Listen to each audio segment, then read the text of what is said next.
Hello future officers. आज हम जानेंगे कि इकोनॉमिक्स का जन्म हमारे घर के किचन से हुआ है और कैसे हमारी मम्मियाँ ही सबसे पहली इकोनॉमिस्ट हैं। जब भी इकोनॉमिक्स के बारे में सोचते हैं हमारे दिमाग में क्या आता है? Banking, stock market, finance, budget, employment, unemployment, ये सारी चीज़ें इकोनॉमिक्स की रियल लाइफ एप्लीकेशंस हैं। इंडिविजुअली खुद इकोनॉमिक्स को डिफाइन नहीं करती। जहाँ तक बात है मैथ्स की, ग्राफ्स की, calculus, rate change, differentiation, integration, ये टूल्स एंड टेक्निक्स हैं इकोनॉमिक्स को एक्सप्लेन करने के लिए, प्रेजेंट करने के लिए, खुद इकोनॉमिक्स नहीं।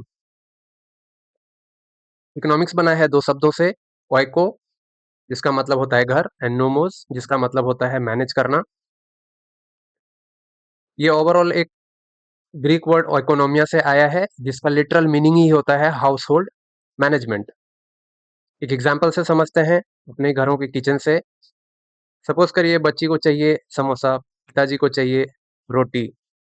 चैलेंज क्या है?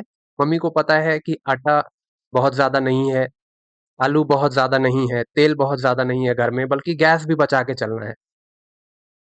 ओवरऑल उनके पास रिसोर्सेज की कमी है, बजट फिक्स है, जबकि उनकी कोशिश क्या है कि मैक्सिमम लोगों की, मैक्सिमम ही नहीं सभी की ज़रूरतें पूरी हो, इच्छाएं पूरी हो, जितनी की जा सकती है, और रिसोर्स भी मैनेज करना हो इस तरह से कि कल को कोई गेस्ट आए तो घर में राशन बिल्कुल खाली ना हो।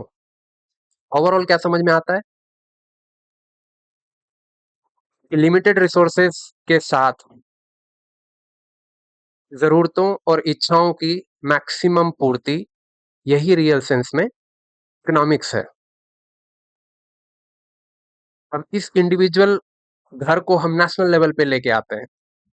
अब एक फाइनेंस मिनिस्टर क्या करता है? हमारी फाइनेंस मिनिस्टर भी यही करती हैं। हमारे पास बहुत सारे सेक्टर्स हैं, बिजनेसेस हैं, फार्म है, डिफेंस है, एजुकेशन है। इन सारे सेक्टर्स की अपनी ज़रूरतें हैं और फाइनेंस मिनिस्टर की कोशिश होती है कि सबकी मैक्सिमम ज़रूरतें पूरी की जा सके। चैलेंज क्या है कि बजट कंस्ट्रेंट है, अनलिमिटेड पैसे नहीं है, अनलिमिटेड ज़मीन नहीं है कि स्कूल बिल्डिंग, हॉस्पिटल बिल्डिंग सब कुछ खोल दिया जाए, अनलिमिटेड पैसे नहीं है कि दुनिया की सारी सुविधाएं अपने डिफेंस को दे दी जाए। यानी कि यहाँ भी रिसोर्स की लिमिटेशन है, लेकिन मैक्सिमम ज़रूरतें, मैक्सिमम इच्छाएं पूरी करनी है बिजनेसमैन की, फार्मर्स की, स्टूडेंट्स की।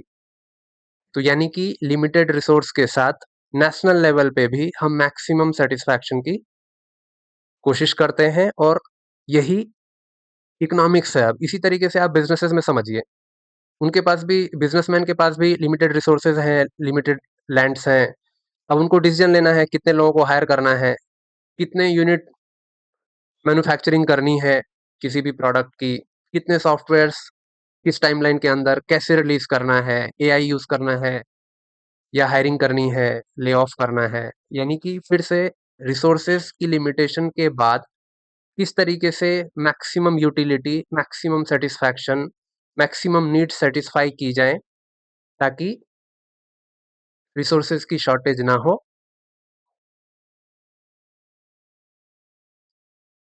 अब इसको डेफिनेशन के टर्म में समझते हैं।